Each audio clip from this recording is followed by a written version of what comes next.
আরেকজন কয় এদিকেই ছিল আমাদের আমির, এই দিক দিয়ে গেছে। কয় কি কয় রে, একজন প্রেসিডেন্ট রাষ্ট্রনায়ক সে বেলে এই দিক দিয়ে গেছে, কোনো খোঁজ খবর নাই, এটা কি কয়?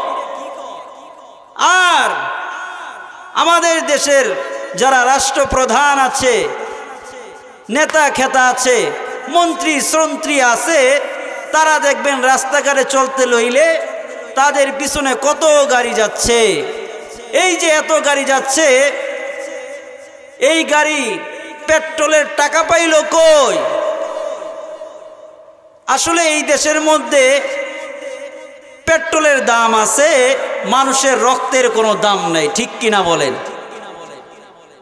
পেট্রোলের মূল্য আছে কিন্তু মানুষের রক্তের কোনো মূল্য নাই। আমি রাজনীতি করিও না, রাজনীতি বুঝিও না, কিন্তু হক কথা বলি, ঠিক কিনা বলেন আমার ভাইয়েরা? তো বিদেশি রাষ্ট্রীয় দূতটা সে খুঁজতে খুঁজতে খুঁজতে খুঁজতে হযরত ওমর রাদিয়াল্লাহু তাআলা আনহুকে পেয়ে গেলেন। দেখেন বিশাল বড় একটা চাটিয়াল ময়দান, আর এই চাটিয়াল ময়দানে হযরত ওমর রাদিয়াল্লাহু তাআলা আনহু তিনি মাথার নিচে তলোয়ার দিয়ে ঘুমাচ্ছেন। হযরত ওমরের কোনো সেনানি লাগে না, ফোর্স লাগে না, পুলিশ লাগে না, হযরত ওমরের কোনো চকিদার লাগে না, স্বয়ং হযরত ওমরকে পাহারা দিচ্ছেন কে বলুন? আল্লাহ পাক রব্বুল আলামিন পাহারা দিচ্ছেন।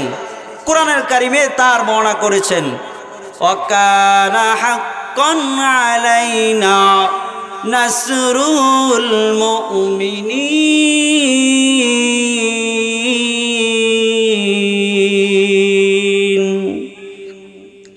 আমার ভাইরা, এই দেশের প্রেসিডেন্টরা তো একা চলতে পারবে না, অত সাহাবায়ে কেরামের জিন্দেগি কেমন? আল্লাহ পাক রব্বুল আলামিন হাতের সঙ্গে কথা বলবেন, মনে আসেনি? আল্লাহ পাক রব্বুল আলামিন হাতের সঙ্গে কথা বলবেন, হাত ও আল্লাহর সঙ্গে কথা বলবেন। আপনাদের কি বিরক্ত লাগতেছে? পেরেশানি? সিগারেটের নেশা আছে কেউর? আপনারা শেষ পর্যন্ত একবারে ওয়াজের শেষ পর্যন্ত মোনাজাত ধরে যাবেন তো ইনশাআল্লাহ। কারণ আল্লাহ পাক রব্বুল আলামিন বলেছেন, আমরা তো এই জায়গায় কিছু সংখ্যক মানুষ, আবার পিছনে মহিলা মাদ্রাসায় মা বোনেরা ওইখানে ভরপুর। তো আল্লাহ পাক রব্বুল আলামিন বলেছেন 40 জন মানুষ যদি একত্রে বসিয়া তসবিহ তাহলিল আদায় করে, তাওবা করে, আল্লাহ পাক রব্বুল আলামিন 40 জনের মধ্য থেকে একজনকে ওলি বানাইয়া বাকি 39 জনের জীবনের গুনাহগুলো মাফ করে দেন। বলুন সুবহানাল্লাহ। মুরব্বী বাবারা, যুবক ভাইয়েরা, আল্লাহ পাক রব্বুল আলামিন হাতের সাথে কথা বলবেন, হাত বলবেন, আল্লাহ গো, আপনার এই বান্দা দুনিয়ার জমিনে হাত দিয়া ঘুষ নিয়েছে, মদ পান করেছে। মদ পান করা হালাল নাকি হারাম বলুন? হারাম। কেননা আল্লাহ পাক রব্বুল আলামিন কোরআনুল কারীমের মধ্যে বলেছেন, ইন্নামাল খামরু ওয়াল মাইসিরু ওয়াল আনসাবু ওয়াল আজলামু রিজসুম মিন আমালিশ শাইতান। মদ পান করা কেন হারাম আমি আপনাদেরকে বলছি। আপনারা জানেন কেন মদ পান করা হারাম? আমি বলছি মদ পান করা কেন হারাম। কেউ যদি মদ পান করে তার মস্তিষ্ক হারিয়ে ফেলে, তার মাথার ব্রেন আউট হয়ে যায়, মাথা, মুখের জবানের ব্যালেন্স ঠিক থাকে না। আমার একজন মুসল্লি আছে ঢাকাতে, তো মুসল্লি বলে, হুজুর আমার একটা বন্ধু সে মদ পান করে। কি করে? মদ পান করে। সে মদ পান করে রাস্তা দিয়ে যখন যাচ্ছে, স্ল্যাব আছে না, স্ল্যাব রাস্তার কিনারায় থাকে। সে বলতেছে, কিরে স্ল্যাব, তুই না রাস্তার কিনারায় থাকস, আজকাদি রাস্তার মাঝখানে। আচ্ছা আপনারা বলুন, সালাব রাস্তার মাঝখানে আসছে না তার মাথার স্ক্রুপ মাঝখানে আসছে? তো আমার ভাইয়েরা, যখন মদ হারাম হয়নি, এখনো মদ নিষেধ হয়নি, তখন সাহাবায়ে কেরামও মদ পান করতেন। কিন্তু কথা হলো, রাসূলের সবচাইতে বিশিষ্ট সাহাবী, বড় বড় সাহাবী, জলিলুল কদর সাহাবী, যেই সাহাবীরা কাফের থাকা অবস্থায়ও, 4 জন সাহাবী কাফের থাকা অবস্থায়ও তারা মদ গলৎকরণ করেন নাই, বলুন সুবহানাল্লাহ। একদিন যখন মদ হারাম হয়নি, মদ হারাম হওয়ার আয়াত নাজিল হয়নি, ওই সময় মাগরিবের আগে 10-12 জন সাহাবী মদ পান করে তারা নেশা হয়ে গেছে। মাগরিবের আজান পড়ে গেছে, ফরজ নামাজ পড়তেই হবে। তো এই নেশাগ্রস্ত অবস্থায় নামাজে দাঁড়াইছে, যে ইমাম হ্যাঁ মদ খাইছে। তো ইমাম রে লই মদ খাইছে, ইমামও মদ খাইছে, মুসল্লিরাও মদ খাইছে। মদ পান করে যখন সাহাবায়ে কেরাম নামাজে দাঁড়াইছেন, তো সাহাবী নামাজ পড়াচ্ছেন, সূরা ফাতিহার পরে কাফিরুন পড়াচ্ছেন। কাফিরুন পড়াচ্ছেন, কাফিরুনে কিভাবে পড়ছেন, কাফিরুন পেছ লাগায় ফেলছেন। কিভাবে আমি আপনাদেরকে শোনাচ্ছি। তিনি পড়ছেন, কুল ইয়া আইয়ুহাল কাফিরুন, কুল ইয়া আইয়ুহাল কাফিরুন, কুল ইয়া আইয়ুহাল কাফিরুন, কুল ইয়া আইয়ুহাল কাফিরুন। তিনি বারবার কাফিরুন সূরার প্রথম লাইন পড়ছেন।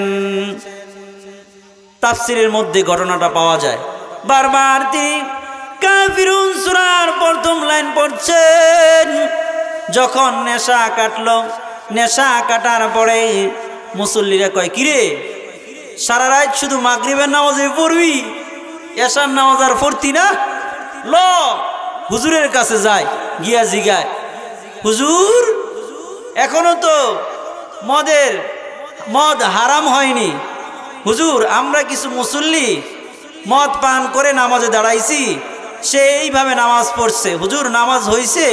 কি হয়েছে নামাজের এখন আমাদের? ওই সময় আল্লাহ পাক রব্বুল আলামিন জিবরাইলের মাধ্যমে দুনিয়ার জমিনে নবীর কাছে আয়াত অবতীর্ণ করেন। আল্লাহ পাক রব্বুল আলামিন বলে দেন, ইয়া আইয়ুহাল্লাযীনা আমানু লা তাকরাবুস সালাতা ওয়া আনতুম সুকারা ওয়া মা হুম বিসুকারা ওয়ালাকিন্না আযাবাল্লাহি শাদীদ। এ আমার বান্দারা, তোমরা নেশাগ্রস্ত অবস্থায় নামাজের কাছে ধারেও যাও না। তোমরা নেশাগ্রস্ত অবস্থায় তোমরা নামাজের কাছেও যাও না। একদিন 2 জন সাহাবী মদ পান করে মারামারি করে, কথা কাটাকাটি করে, পিটাপিটি করে একজন আরেকজনের গুসে নাক মুখ ফাড়াই লাইছে। নাক মুখ ফাড়াইয়া এখন সাহাবীরা হুজুরের কাছে গিয়ে বিচার দেয়। এই 2 জন সাহাবী, হুজুর হ্যাঁ আমারে মারছে, হ্যাঁ আমারে মারছে।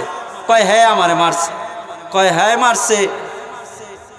রাসূল সাল্লাল্লাহু আলাইহি ওয়াসাল্লামের চক্ষু বেয়ে বেয়ে পানি পড়ে আর বলে, আল্লাহ গো, এই দেখেন আমার সাহাবীরা মদ পান করে নেশা হয়ে রক্তাক্ত মারামারি করে। আল্লাহ গো, এখনো কি আপনার মদ হারাম হওয়ার আয়াত নাজিল হওয়ার সময় হয় নাই? আল্লাহ পাক রব্বুল আলামিন হযরত জিবরাইল আলাইহিস সালাতু ওয়াস সালামকে ডেকে ডেকে বলে, ও জিবরাইল, এতিম নবী কান্দে, যেই নবীর মা নাই, যেই নবীর বাবা নাই, এতিম নবী কান্দে, নবীজির মা নাই, বাবা নাই, যার মা নাই গো, যার বাবা নাই, সে বুঝে মা বাবা হারানোর ব্যথা, বড় কষ্ট।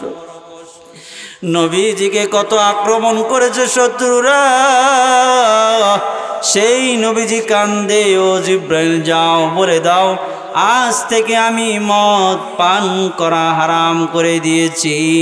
হযরত জিবরাইল আলাইহিস সালাতু ওয়াস সালাম আল্লাহর কাছ থেকে এক টুকরা আয়াত নিয়ে জমিনে অবতরণ করেন, সাথে সাথে বলে দেন, ইয়া আইয়ুহাল্লাযীনা আমানু ইন্নামাল খামরু ওয়াল মাইসিরু ওয়াল আনসাবু ওয়াল আজলামু রিজসুম মিন আমালিশ শাইতান ফাজতানিবুহু লাআল্লাকুম তুফলিহুন। মদ আর জুয়া আমি হারাম করে দিলাম, বলুন সুবহানাল্লাহ। আমি জানি আপনাদের এই গ্রামে এইখানে কোনো মদখোর নাই, তারপরও যদি আশেপাশে কোনো মদখোর থেকে থাকেন, আমি বলবো আজকে জামিয়া ইসলামী মিয়া শতভান্দি মহিলা মাদ্রাসার উদ্যোগে খতমে বুখারী ওয়াজ ও দোয়ার মাহফিলের সুন্দর একটি আয়োজন করা হয়েছে। এইখানে এসে যদি বসতে পারেন আর বসে যদি চোখের পানি ছেড়ে ছেড়ে দোয়া করতে পারেন, আল্লাহ পাক রব্বুল আলামিন আপনাকে আজকের এই মোনাজাতেই মাফ করে দিবেন, বলুন সুবহানাল্লাহ। আমার প্রিয় ভাই ও বোনেরা, যারা বোনেরা বাড়িতে আছেন, বাসা বাড়িতে আছেন, আপনারা নামাজ পড়বেন। যারা ভাইরা আছেন, মদ পান করবেন না, চুরি করবেন না, নেশাগ্রস্ত দ্রব্য কোনো জিনিস আহার করবেন না। নিজেরা বাঁচবেন, পরিবারকে বাঁচাবেন এবং নামাজ ধরবেন। মা বোনেরা বাড়িতে আমল করবেন এবং সন্তানদেরকে নামাজের তালিম দিবেন, ইসলামী বই পুস্তক পড়বেন, কোরআন পড়বেন, হাদিস পড়বেন। আর আপনারা এই মাদ্রাসা যদি না থাকে, ওলামায়ে কেরাম থাকবে না। এই মাদ্রাসা না থাকলে আপনাদের কত দূরে দূরে গিয়া পড়া লাগতো।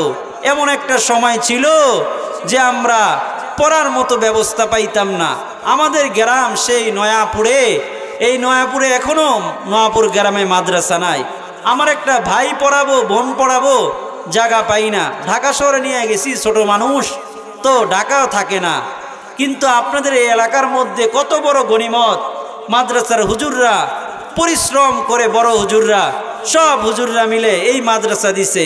এই হুজুরদের সাথে মহব্বত করবেন। এই হুজুরদের সাথে যদি মহব্বত করেন, আপনারা নেশাগ্রস্ত হবেন না। আপনাদেরকে ভালো ভালো জিনিস শিখাবে, বলবে একটা বাজে জিনিস না খায়া, বিড়ি সিগারেট না খাইয়া তুমি দুধ পান করিও, এরকম ভালো ভালো জিনিস শিখাবে। একটা আপেল খায়ো, একটা কমলা খায়ো। আল্লাহ পাক রব্বুল আলামিন এই মাদ্রাসার খায়ের খাওয়ার জন্য পরামর্শ দিয়ে, বুদ্ধি দিয়ে এই মাদ্রাসার সঙ্গে লেগে থাকার এবং আজকের এই মাহফিলে বসার আহ্বান করতেছি। আল্লাহ পাক রব্বুল আলামিন আমাকে এবং আপনাদের সকলকে কথাগুলো বুঝার এবং এর উপরে আমল করার তৌফিক দান করুন, আমিন। ওয়া আখিরি দাওয়ানা আনিল হামদুলিল্লাহি রাব্বিল আলামিন। আসসালামু আলাইকুম ওয়া নাতাওয়াক্কালু আলাইহি ওয়া নাউযু বিল্লাহি মিন শুরুরি আনফুসিনা ওয়া মিন সাইয়্যাতি আ'মালিনা মান ইয়াহদিহিল্লাহু فلا مضل له ومن يضلل فلا هادي له وأشهد أن لا إله إلا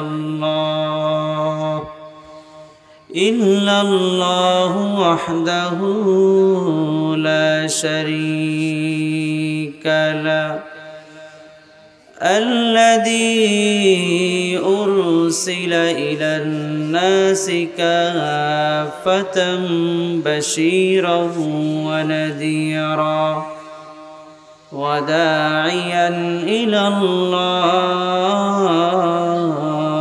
بإذنه وسراجا منيرا أما بعد فقد قال الله تعالى في كلامه المجيد وفي فرقانه الحميد أعوذ بالله من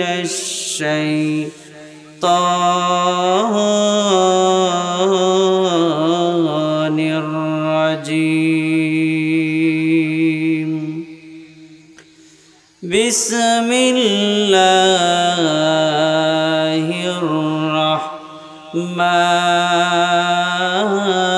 الرحمن الرحيم إن الصلاة تنهى عن الفحشاء والمنكر والبغي يعظكم لعلكم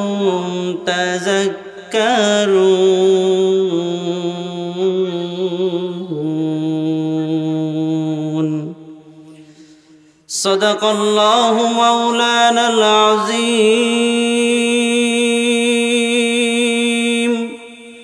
وصدق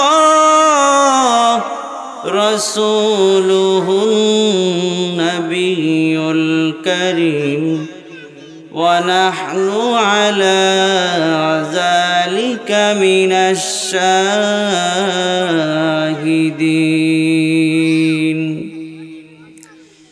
وقال رسول الله صلى الله عليه وسلم أول ما يحاسب به العبد يوم القيامة الصلاة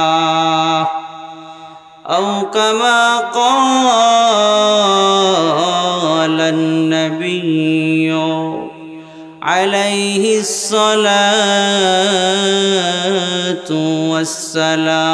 والسلام بلغ العلا بكماله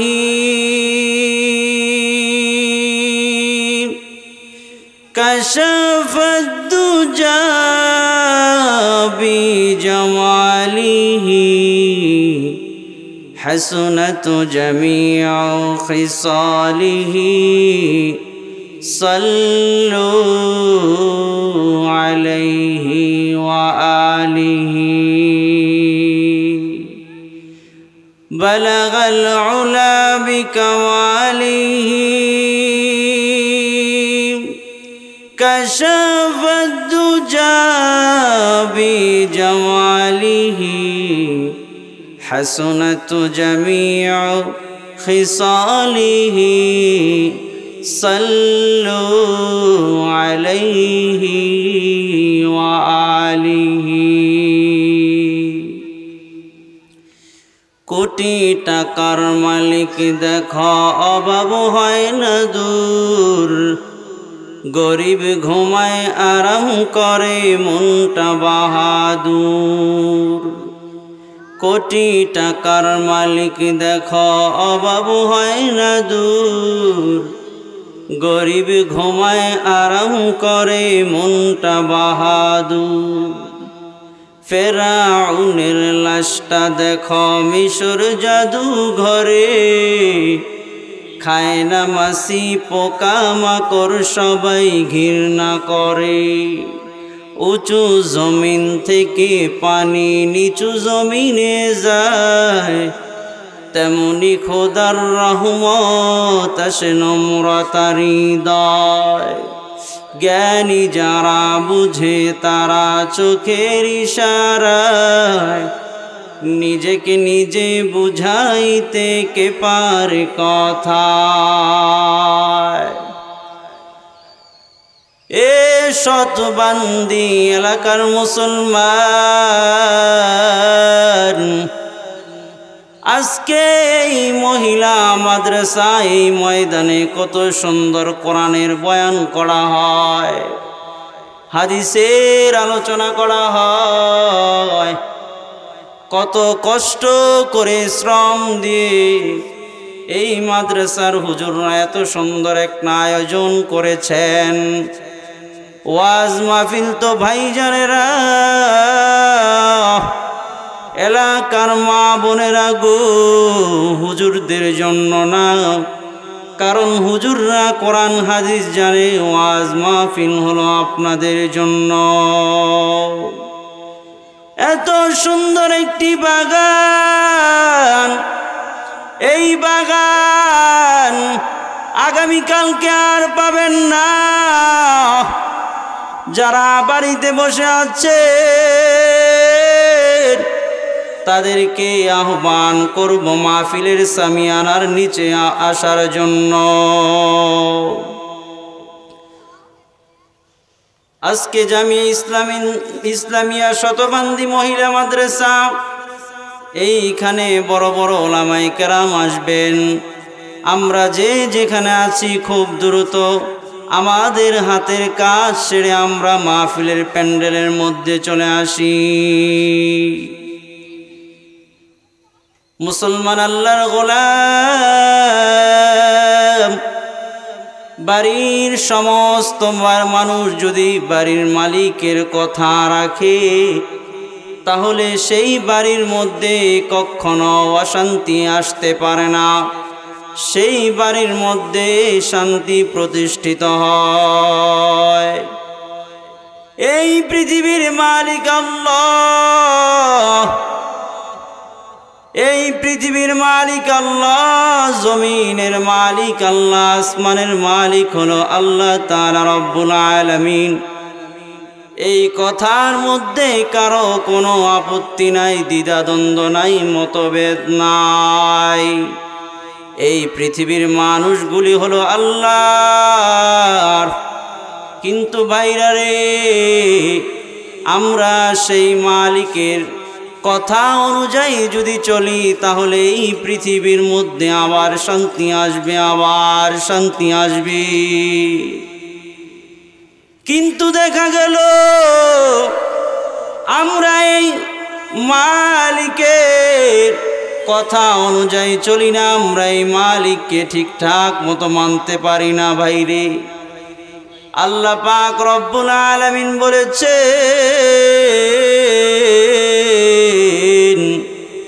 দৈনিক 5 ওয়াক্ত নামাজ আদায় করতে, কিন্তু আমরা দৈনিক 5 ওয়াক্ত নামাজ আদায় করতে পারছি না। আল্লাহ বলে একটা আমরা করি আরেকটা। আমরা আল্লাহ রব্বুল আলামিনের কথা অনুযায়ী চলতে পারতেছি না ভাইরা আমার। এই জন্য এই দেশের মধ্যে আজকে দিন দিন করাপশন বৃদ্ধি পাচ্ছে, সন্ত্রাসীর সংখ্যা বৃদ্ধি পাচ্ছে, দুর্নীতিতে এই দেশ চ্যাম্পিয়ন হচ্ছে, করাপশনে এই দেশ চ্যাম্পিয়ন হচ্ছে, দুর্নীতিতে প্রথম স্থান অধিকার করতেছে। আমার ভাইরা আমার, আমরা এমন একটা দেশের মধ্যে বসবাস করি যেই দেশের মধ্যে মসজিদের সংখ্যা, মাদ্রাসার সংখ্যা অনেক বেশি। শুধুমাত্র ঢাকা শহরে এত মাদ্রাসা, এত মাদ্রাসা, ঢাকা শহরের মধ্যে এত মসজিদ, এত মসজিদ। এই যে বাইতুল মুকাররম মসজিদ, কত চমৎকার, কত সুন্দর পূর্ণ মসজিদ। এই জন্য ঢাকা শহরে এত মসজিদ, বিদায় ঢাকা শহরকে মসজিদে নগরী বলা হয়। এই দেশের মধ্যে এত মসজিদ, পৃথিবীর এমন অনেক দেশের মধ্যে এত মানুষও নাই। এত মসজিদ, অন্য দেশের মধ্যে এত মানুষও নাই, এত চোর নাই। আমাদের মসজিদের মধ্যে নামাজের পরে যত জুতা চুরি হয়, পৃথিবীর আর অন্য কোনো দেশে এমনটা হয় না। আপনি আমেরিকা বলেন, লন্ডন বলেন, ফ্রান্স বলেন, গ্রিস বলেন, আপনি ইতালি বলেন, এই দেশের মানুষগুলা মসজিদের বাহিরের মধ্যে জুতা রেখে দেয়, কিন্তু কেউ জুতায় হাত দেয় না। আর আমাদের দেশের মধ্যে দেখা যায় চোরের সংখ্যার কারণে অনেক সময় আমার মুসল্লি ভাইয়েরা জুতা খুঁজে পায় না। ভাইয়েরা আমার, আমি আমার বক্তৃতার মধ্যে বলতেছিলাম, এই দেশ থেকে যদি সন্ত্রাসীর সংখ্যা দূরীভূত করতে হয়, যদি এই দেশ থেকে দুর্নীতি দূর করতে হয়, চুরি দূর করতে হয়, এই দেশ থেকে যদি খনি দূর করতে হয়, যদি বাটপার দূর করতে হয়, তাহলে আমাদের সকলকে নামাজি হতে হয়। সুবহানাল্লাহ। কেননা আল্লাহ পাক রব্বুল আলামিন কোরআনুল কারীমের মধ্যে বলেছেন, ইন্নাস সালাতা তানহা আনিল ফাহশাই ওয়াল মুনকারি ওয়াল বাগয়। নামাজ তার নামাজিকে নিষ্পাপ বানায় দেয়, নামাজ তার নামাজিকে গুনাহের কাজ থেকে বিরত রাখে। কিন্তু নামাজ পড়তে হবে সলিড নামাজ, বিশুদ্ধ নামাজ। নামাজের মধ্যেও বেজাল আছে। এক মহিলা খুব সুন্দরী, দেখতে খুব সুন্দর, কিন্তু মহিলা বড় নামাজি। ওই মহিলার পিছনে এক যুবক বারবার শুধু ঘুরে, মহিলা একজন দিয়া ওই যুবকের কাছে খবর পাঠায় দিল, হে যুবক যাও, হে যুবকের কাছে যাও, গিয়া খবর দাও, যদি সে যুবক সত্যি মন থেকে আমাকে চায়, সত্যি আমাকে ভালোবাসে, সে যেন 40 ওয়াক্ত নামাজ পড়ে আমার কাছে আসে। কারণ নামাজ পড়লে মানুষের দিলের পরিবর্তন হয়, মনের পরিবর্তন হয়। কিন্তু আমরা নামাজ পড়ি, নামাজের মধ্যে ভেজাল আছে, ভেজাল। আমি ছোট্টবেলা দেখতাম, আমার একটা দাদি ছিল, দাদি, সে নামাজের মধ্যে মুরগি তাড়ায়। আমি বলি, কি নানি, নামাজের মধ্যে দিয়ে মুরগি তাড়াও? বলে জায়েজ আছে, জায়েজ আছে। আপনারা বলেন জায়েজ হবে? জায়েজ হবে না। আমার ভাইরা, নামাজ পড়তে হবে সলিড নামাজ, বিশুদ্ধ নামাজ।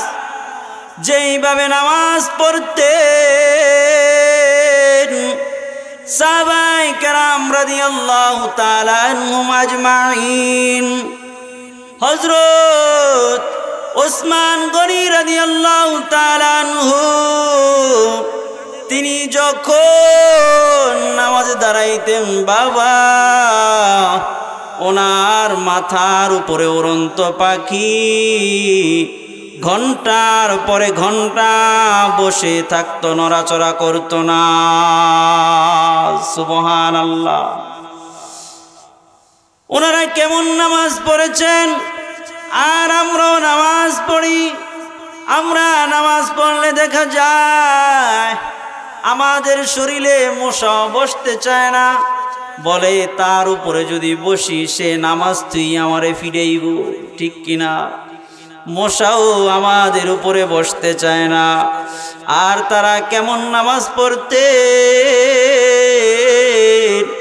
ঘন্টার পরে ঘন্টা উড়ন্ত পাখি মাথার উপরে বসে থাকতো, মনে করতো এটা কোনো খাম্বা, এটা কোনো বুঝি খুঁটি হবে।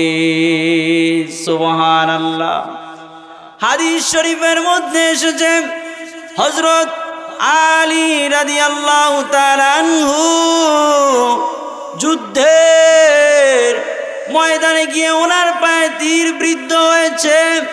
হুজুরের কাছে খবর চলে গেল। হুজুর বলল, সাহাবায়ে কেরাম, আলী যখন নামাজের সিজদায় পড়ে যাবে, দুইজন সাহাবী তার পিছনে দাঁড়িয়ে থাকবে, তার তীরটা খুলে নিয়ে যাবে। দেখা গেল হযরত আলী রাদিয়াল্লাহু তাআলা আনহু যখন নামাজের মধ্যে দাঁড়াইছে, তখন দুইজন সাহাবা আসিয়া হযরত আলী রাদিয়াল্লাহু তাআলা আনহুর পিছনে দাঁড়ায়, তার পাকে শক্ত করিয়া ধরিয়া তীরটা টেনে টেনে টেনে টেনে বের করে ফেলে দিল। হযরত আলী রাদিয়াল্লাহু তাআলা আনহুর যখন নামাজ শেষ হয়ে গেল, হযরত আলীর নামাজ আনতে জিজ্ঞাসা করলেন, ও সাহাবীরা রে, আমার পায়ে না তীর ছিল, এই তীরটা কোথায়? সাহাবীরা বলে, আলী, হুজুর বলেছেন তোমার পা থেকে তীরটা খুলে নেওয়ার জন্য। আলী রে, তাই আমরা তোমার পা থেকে তীরটা খুলে নিয়েছি। হযরত আলী রাদিয়াল্লাহু তাআলা আনহু বলে, ও সাহাবায়ে কেরাম, হুজুর তোমাদেরকে হুকুম দিয়েছে তোমরা আমার পা থেকে তীরটা খুলে নিয়েছো, বড্ড ভালো করেছো, বড্ড ভালো করেছো। যদি এমনটা না হতো, যদি এমনটা না হতো, এমনটা না করতা, আর আমি এই তীরের যন্ত্রণায় আমি আলীর যদি মৃত্যু হয়ে যাইতো, আর কিয়ামতের ময়দানে আল্লাহ তাআলা যখন আমাকে আসামির কাঠ গড়ায় দাঁড় করাতেন, আল্লাহ পাক রব্বুল আলামিন যখন আমাকে জিজ্ঞাসা করতেন, আলী রে তোমার পায়ে নাকি, আমি বলতাম, ওগো আল্লাহ, আপনার কালেমার জন্য, দিনের জন্য আল্লাহ তীর নিয়ে আপনার দরবারে হাজির হয়েছি গো আল্লাহ। রব আমার উপরে সন্তুষ্ট হয়ে যাইতেন, আল্লাহ তাআলা আমার উপরে খুশি হয়ে যাইতেন। ও সাহাবায়ে কেরাম, নবীজি হুকুম করেছেন তোমরা আমার পা থেকে তীর খুলেছ, ভালো করেছ, এর উপরে আমার কোনো কথা নাই। তবে তোমরা যদি এমনটা না করতা, আর মৃত্যুর পরে আল্লাহ তাআলা যদি আমাকে জিজ্ঞাসা করত, আমি বলতাম, আল্লাহ গো, ও গো আল্লাহ, আপনার কালিমার জন্য, দিনের জন্য, আয় আল্লাহ, আমি তীর নিয়ে আপনার দরবারে হাজির হয়েছি।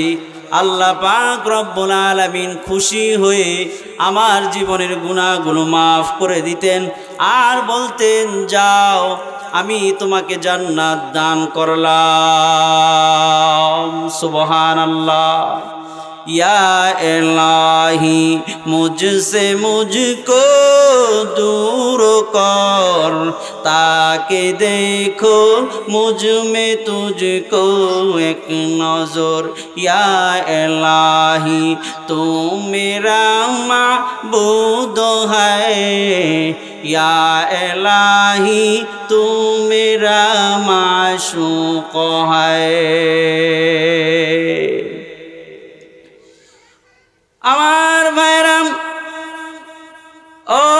বোনেরা,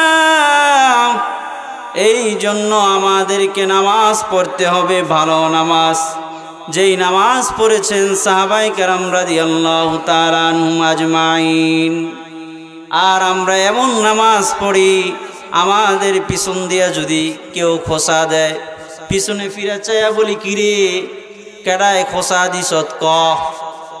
আমরা নামাজ পড়ি এমন নামাজ। আমি যখন গ্রামের বাড়িতে যাই, তো গ্রামের বাড়িতে গেলে অনেক সময় মাঝে মধ্যে আপনার আমি অজুখানার মধ্যে বসে দেখি কোথা থেকে কিছু মানুষ তাড়াহুড়া করে অজু করে মসজিদে কিছু আল্লাহর হস্তে টুপি থাকে না, আল্লাহর হস্তে টুপি থাকে না, আপনাদের এদিকে থাকে, তো আল্লাহর হস্তের টুপি পইরা মসজিদের এক কোনায় এই যে মারতাছে ঘন ঘন। নাক ঠেকলে কপাল ঠেকে না, কপাল ঠেকলে নাক ঠেকে না। আবার আমি তো কিছু কিছু মানুষ এমন দেখছি যে 4 আঙ্গুল উপর থেকেই চলে আসে। আল্লাহ পাক রব্বুল আলামিন বলে, বান্দারে, মসজিদে আল্লাহর হস্তের টুপি, মসজিদের এক কর্নারে দাঁড়াইয়া ঘন ঘন সেজদা, তোর মতো আমার বান্দার কোনো প্রয়োজন নাই, ঠিক কিনা বলেন? কিয়ামত পর্যন্ত এই ধরনের নামাজ পড়লে নামাজ হবে? কি বলেন, নামাজ হবে? নামাজ হবে না। আমার ভাইরা, কারণ কিয়ামতের ময়দানে সর্বপ্রথম নামাজের হিসাব নিবে, রোজার না, হজের না, জাকাতের না, সর্বপ্রথম নামাজের হিসাব নিবে। আমি আবারও বলছি, সর্বপ্রথম কোশ্চেন, সর্বপ্রথম প্রশ্ন হবে রোজার না, হজের না, জাকাতের না, সর্বপ্রথম প্রশ্ন হবে, বান্দা তুমি নামাজ পড়েছিলা নাকি? আল্লাহ পাক রব্বুল আলামিন যখন বান্দাকে জিজ্ঞাসা করবে, বান্দা তুমি কি নামাজ পড়েছো? বান্দা বলবে, মনে মনে কইব যে আমি নামাজ পড়ছি না পড়ছি আল্লাহ কি জানে, একটা কইয়া দেই। আর কোনো মতে যদি জান্নাতের ভিতরে ঢুকতে পারি, তাইলে জান্নাতের গেটের দরজায় আইতাম না, ভিতরে ভিতরে থাকুম। বান্দা সিদ্ধান্ত করে আল্লাহরে কয়, আল্লাহ নামাজ কি মিস করা যায়? নামাজ কি মিস করা যায়? একবারে জানাজার নামাজ শুদ্ধ পড়ছি। আল্লাহ কয়, এত নামাজ পড়ছো? বলে, হ্যাঁ আল্লাহ এত নামাজ পড়ছি। কয়, বান্দা তুমি যদি সত্যিকারে নামাজ পড়ে থাকো, তাহলে আমাকে একটা সিজদা করে দেখাও। বান্দা বলবে, দুনিয়ার জমিনে যদিও নামাজ পড়ি নাই, কিন্তু নামাজের নিয়ম তো জানি, কায়দা অনুযায়ী একটা সিজদা করে দিব, এই সিজদা করে আল্লাহকে দেখায় দিব। বান্দা যখন, আপনারা বলেন, আল্লাহ রব্বুল আলামিন মানুষের অন্তরের খবর জানে, কেননা আল্লাহ পাক রব্বুল আলামিন কোরআনুল কারীমের মধ্যে বলেছেন, ইন তুকফু সুদুরিকুম আও তুবদুহু ইউহাসিবুকুম বিহিল্লাহ। বান্দা যখন সিজদা করার জন্য ঘাড় ঝুঁকাইতে যাবে, ঘাড় ঝুঁকবে না, বরফের মতো শরীরটা শক্ত হয়ে যাবে। আল্লাহ রব্বুল আলামিন বলবে, বান্দা সিজদা কর। বান্দা বলবে, আল্লাহ গো সিজদা আয় না। কি আয় না? সিজদা আয় না। আল্লাহ গো আমার শরীরটা দি বরফের মতো শক্ত হয়ে গেছে। আল্লাহ বলে, বান্দা সিজদা কর, সিজদা কর। বান্দা বলবে, আল্লাহ গো সিজদা আসে না। তাহলে তুমি দুনিয়ার জমিনে নামাজ পড়ো নাই, তুমি দুনিয়ার জমিনে নামাজ পড়ো নাই। তারপর বান্দা বলবে, আল্লাহ গো দুনিয়ার জমিনে এত নামাজ পড়লাম, আজকে একটা সিজদা করে দেখাতে পারছি না। বান্দা বলবে, মনের ব্যথা মনে রইল, মনের ব্যথা মনে রইল, তারপরও একটা সেজদা করে দেখাতে পাচ্ছি না। তৎক্ষণাৎ আল্লাহ পাক রব্বুল আলামিন তার মুখের মধ্যে লাগাম লাগায় দিবেন। আল্লাহ পাক রব্বুল আলামিন তার হাতের সঙ্গে কথা বলবেন, হাতও আমার মাওলার সঙ্গে কথা বলবেন। আল্লাহ পাক রব্বুল আলামিন কোরআনুল কারীমের মধ্যে বলেছেন, ওয়া তুকাল্লিমুনা আইদিহিম ওয়া তাশহাদু আরজুলুহুম বিমা কানু ইয়াকসিবুন। ই কালামে জিন্দা কুরআনে হাকিম হিকমতে উলায় জালাস্তু কদীম। ই কালামে জিন্দা কুরআনে হাকিম তাকাসরত আনহু আফহামুর রিজালি हकीकत से तो दुनिया बेखबर है, दुनिया की नुमाइश पर नजर है। नमी गोयम के आज दुनिया जुदाबाश बहार कार के बाशी बा खुदाबाश। औलियारा कारे उखबाए खुतियार जाहिलारा कारे दुनिया खुतियार। माइले मोमिन सोए मोमिन मिशावत, माइले काफिर सोए काफिर मिशावत। আমার ভাইরা, হাত আল্লাহর সাথে কথা বলবে, হাত বলবে আল্লাহ গো, এই হাত দিয়ে সে ঘুষ নিয়েছে, ঘুষ। আমনের গোমর ফাঁক হয়ে জায়গা কয় আল্লাহ সে ঘুষ নিয়েছে। আগে তো ঘুষ মানুষ টেবিলের নিচ দেখাইতো, এখন উপর দিয়ে খায়। বলে বিসমিল্লাহ বলে কি দিবেন দিয়ালান। এই দেশের প্রত্যেকটা অফিসের মধ্যে ঘুষ চলে, ঠিক কিনা বলেন? কিভাবে শান্তি প্রতিষ্ঠিত হবে? আমি শান্তি প্রতিষ্ঠার জন্য কোরআনের আইন প্রয়োজন মনে করছি, এই রকম মাদ্রাসার প্রয়োজন মনে করছি। আর হযরত ওমরের মতো, হযরত ওমরের মতো একজন প্রেসিডেন্ট প্রয়োজন, ঠিক কিনা বলেন? তোমার যদি এতই জনপ্রিয়তা হয়ে থাকে, তুমি যদি এতই জনপ্রিয় হয়ে থাকো, হযরত ওমরের মতো একা চলতে পারো না? হযরত ওমর রাদিয়াল্লাহু তাআলা আনহু যখন চলতেন, ওনার বডিগার্ডের প্রয়োজন ছিল না, ওনার সিকিউরিটি গার্ডের কোনো প্রয়োজন ছিল না। হযরত ওমর রাদিয়াল্লাহু তাআলা আনহু যখন একা চলতেন, এই দেশের রাষ্ট্রপ্রধান তারা তো একা চলতে পারেন না। একা চলে দেখো তোমার অবস্থা কি হয়। বিদেশ থেকে একজন রাষ্ট্রীয় দূত আসছে, আসার পরে জিজ্ঞাসা করতেছে তোমাদের প্রেসিডেন্ট কোথায়? আইনা মালিকুকুম, তোমাদের প্রেসিডেন্ট কোথায়? লাইসা লানা মালিকুন বাল্লানা আমিরুন। সাহাবাই কেরামরা বলতেছে আমাদের কোনো প্রেসিডেন্ট নাই, আমাদের একজন আমির আছে। বলে তোমাদের আমির কোথায়? একজন কয় কিছুক্ষণ আগে তো মসজিদের বারান্দায় ছিল।